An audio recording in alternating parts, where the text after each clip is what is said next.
We're just a few days away from the start of the 2023 college football season, and I'm here to finally give you my Big 12 preseason rankings as I break them down 14-1. Is Texas finally back? Do they finally make the Big 12 title game again?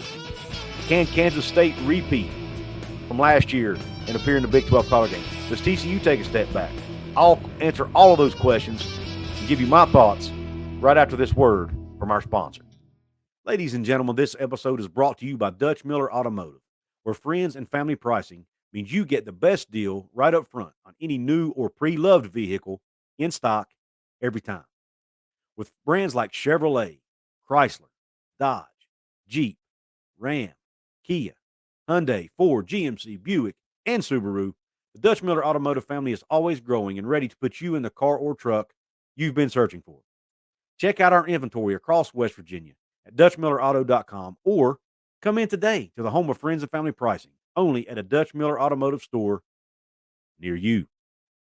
What is up, college sports fans, Big 12 fans, fellow members of Mountaineer Nation? Welcome into another edition of Couz's Corner. Belly yourself up to the bar and let me pour you out a shot of top-shelf college football content. On tap at Couz's Corner today, we're ranking the Big 12 conference teams in the preseason from 14-1. Now, I'm not a big data analytics guy. I'll show numbers on here occasionally, but I normally like to bring other people on to help with that. Most of you remember I had Kelly Ford on from K Ford Ratings. That is not my shtick. I'm not good at that. So what I have to do, I look at returning production, I look at coaching, I look at the schedule, and I look at talent. And I just and I go by a gut feel and just go by what I think is going to happen. Now, we all know preseason predictions usually amount to nothing at the end of the day, but they're fun to talk about. And I wanted to kind of give you my prognostication for the 2023 season for the Big 12 Conference. As we enter a new era, we have Texas and Oklahoma with their last year in the league. Will one of those schools pull a CM Punk and leave the league as the champion? But for those of you professional wrestling fans, you know exactly what I'm talking about. CM Punk left the WWE literally. He quit, and he walked away as a champion. Can Texas or Oklahoma do the same thing? Let's get into it. Number 14.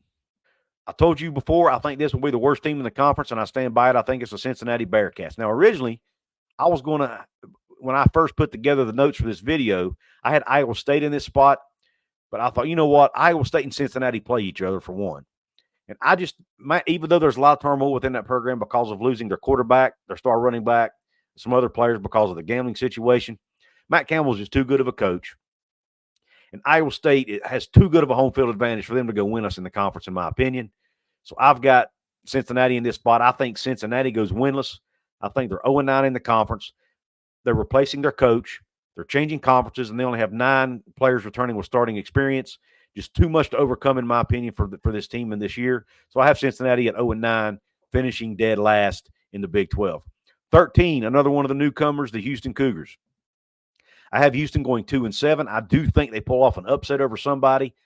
I just went with my gut, and I'm picking them to upset Oklahoma State in Houston about halfway through the season there. I'm not sure the exact date. And I have them beating Cincinnati, like I said, who I think goes winless. So I have Houston at 2-7. Now, I have 2 other teams who I think finish 2-7, but because of tiebreakers, I have it going in this order. Number 12, this is where I have Iowa State. I think Iowa State goes 2-7. I have them pulling off an upset over somebody at home because of that tough environment in Ames. And I have that upset being over TCU, believe it or not. I don't know. I just went with my gut here. For whatever reason, I looked at that game and I thought perfect place for an upset for TCU to kind of let their guard down a little bit. Iowa State will probably not be a good team. TCU will let their guard down. At Iowa State pulls out the victory. Matt Campbell seems to always beat somebody that they're not supposed to beat every year. I don't think this is the game they do that, and I have them beating Cincinnati. At number 11, I have the other 2-7 team in this league, and I'm sorry to my friend Nathan Bomber Brown, but this is where I have BYU. I also have BYU going 2-7. Listen, I know BYU has played Power 5 opponents on their schedule before. I know they do it every year, but they only play 5 Power 5 teams every year. They have to play 10 in 2023. That's a big difference. Week in, week out, they're playing Power 5 competition. They're having to do it in a new conference that they're not accustomed to, teams they're not accustomed to, coaching they're not accustomed to, okay? They're having to rebuild that O-line because they lost a lot of guys. They did bring in a lot of players from the portal, but look, can these guys gel well enough together as a unit to be good. I just don't think they can. Too many question marks, not only at O-line, but at their positions as well. I'm not high on Keaton Slovis at quarterback. I don't think he's that good. I do think they get home wins over Cincinnati and Iowa State because Provo is a tough place to play. But that's the only 2 wins I see them getting in the conference. I have BYU at number 11. Number 10, the Baylor Bears. Now, I know a lot of people have Baylor ranked higher than this. I'm just not that high on Baylor, to be honest, because I just think there's too many question marks with this team. I do have them winning over Cincinnati, Iowa State, and Houston, 3 teams that are below them in the standings. But like I said, too many question marks. They have question marks at the O-line position, a lot of new faces there, a lot of question marks in the secondary. Who is Blake Shapen going to throw the ball to? I do know they have Monterey Baldwin coming back, but who else? Who else is coming back? I'm just not sure. And I don't think Baylor's going to be as good as a lot of people think they are. So I have Baylor finishing at 3-6 and number 10 in the Big 12. Number 9, the Oklahoma State Cowboys. Now, I did an episode on the Horns Down Pod. I was a guest there a week or 2 ago, and I told them I thought this could be my surprise team because of Mike Gundy's coaching. But then when I sat down to do this video and I dug into more details, dug into the nuts and bolts, dug into the scheduling and all that, I just think Oklahoma State finishes the year at 4-5. I think they're breaking in a new defensive coordinator in Brian Nardo. They're changing defensive schemes. They have question marks at the quarterback position because of the loss of Spencer Sanders to the portal. I do think they're better than Houston, but I had Houston pulling an upset over them just because there has to be upset somewhere, and that's the one I picked just off a gut feel. So I think Oklahoma State finishes at 4-5. I do think they pull off an upset win, which I'll mention later on as well, but this is I ultimately have them landing here at 4-5. I do think they end up having a winning record overall because of their non-conference schedule, but I have them finishing 4-5 and number 9 in the Big 12. Number 8, this is where my team comes in, the West Virginia Mountaineers. I have West Virginia here finishing 8, a lot higher than most people have them finishing. I have them at 5-4. Now, I have 3 teams finishing 5-4 on the year, but because of tiebreakers, I have West Virginia coming in at number 8. They do play all 4 of the newcomers. I think that's an advantage for the Mountaineers in conference. I have them winning 3 of those 4 games. Plus, I have them beating Oklahoma State at home and Baylor on the road to close out the season because I don't think Baylor's going to be that good and because Coach Brown typically finishes the season strong. I have West Virginia coming in at 5-4, ranked number 8 in the conference. Number 7, the first tiebreaker of the 5-4 teams, and this is the one team I have West Virginia losing to of the newcomers. I do see UCF beating West Virginia and 3 other teams at home and going 4-0 at home because there is a big home field advantage at the bounce house. However, they have to play 5 true road games in conference. I think they struggle on the road, and I think they go 1-4 in those games, and the only game I see them winning on the road is against Cincinnati. So I think they ultimately finish 5-4 in conference. Number 6, the TCU Horned Frogs, also sitting at 5-4. I think they take a step back this year. They won so many close games last year. I just think the luck runs out a little bit there. They do have some talent returning, but they're also losing a lot of guys, especially on the offensive side of the ball. So I just think they take a step back because of all those losses. They're bringing in a new offensive coordinator in Kendall Briles. And while I think Kendall Briles is a great offensive coordinator, you know, it's sometimes tough when you're bringing in a new play caller. There'll be some adjustments there potentially for the guy, for the team, for the roster to learn his way of doing things and his system. I do have them pulling an upset, though. I do have them upsetting Texas at home as one of the upset wins in conference. But at the end of the day, I have them finishing 5-4 and number 6 in the Big 12. And number 5, the Kansas State Wildcats. The Kansas State Wildcats, I have them finishing 6-3 on the year, along with another team, which I'll speak to in a minute. But I think losing Deuce Vaughn is going to hurt them more than some people realize. But also, they have a tough schedule. I do have them holding serve and going 5-0 at home. But when you look at their road games consist of Oklahoma State, Texas, Texas Tech, and Kansas. 4 really good teams, in my opinion, or 3 really good teams and a decent team. I do have them beating Oklahoma State on the road, but I have them losing to Texas, Texas Tech, and Kansas. Therefore, I have them sitting at 6-3 on the season in conference. Number 4, their in-state rival, the Kansas Jayhawks. Now, I'll be honest with you. I had Kansas higher on the list and potentially playing in the Big 12 title game when I first sat down to do this. because of Kansas's tough schedule, look, all schedules are not created equal because of the round-robin scheduling is out the window now in the Big 12, and all schedules aren't created equal. And when I look at Kansas's schedule, I just see a tough road to hoe. 3 of their last 5 games are against Oklahoma, Texas Tech, and Kansas State. They are all 3 of those games are at home, but I don't see them winning all 3 of those games, folks. I just don't.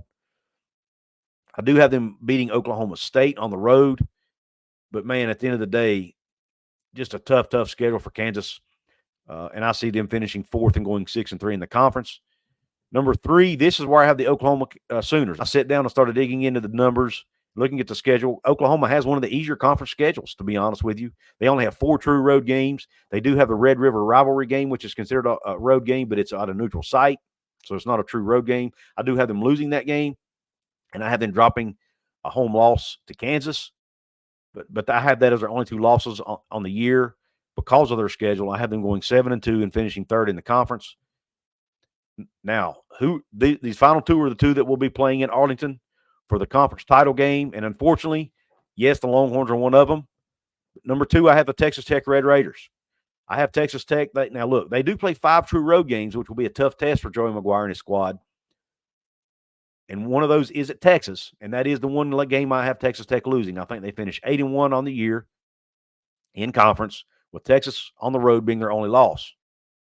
But when you look at, and the reason I say that is when you look at their other road games, they're all very winnable. They play on the road at West Virginia, at Baylor, at BYU, and at Kansas. Now, the Kansas game I had is kind of a toss-up at first, but I think at the end of the day, Texas Tech offense will be too much for Kansas's defense, so I think Texas Tech ends up winning that game and finishing 8-1 in conference. And then number 1, unfortunately, as bad as I hate to do this, guys, I have the Texas Longhorns winning the Big 12 regular season title. Now, I know a lot of you are not going to like me for that. And look, I'm horns down all day. I'm not a Texas guy. I don't like Texas. I do think Texas is typically overrated, but this year, I just cannot get past the talent on that roster. And I know they have done less with good talent in the past, and they've been doing it for years. I get that. But, man, they're due. At some point, Texas has to win this league, right, with all the talent they have. And unfortunately, I think Texas pulls a CM Punk.